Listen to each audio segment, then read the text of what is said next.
संगवारी हो जय जोहार।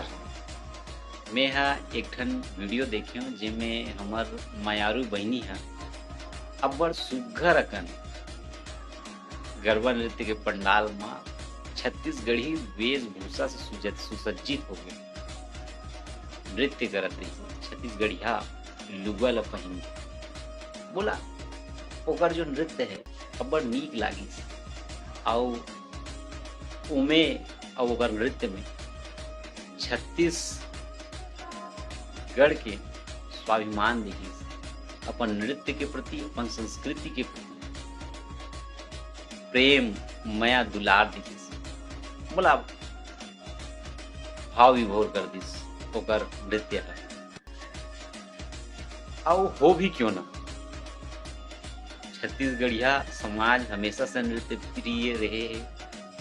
यहाँ कर्मा, ददरिया, सैला, दमनच नृत्य, ऐसे कक्सार जैसे ना जाने कतका प्रकार के नृत्य आए।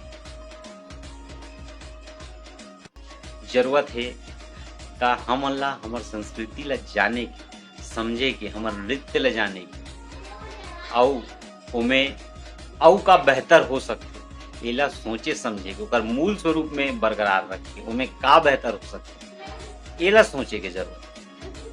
जब ऐसे हो ही तब मोला लगते कि एक न एक दिन हमर नृत्य ला आने आने प्रदेश के जम्मू मनखे मन करे। जय जोहार, जय छत्तीसगढ़ माता।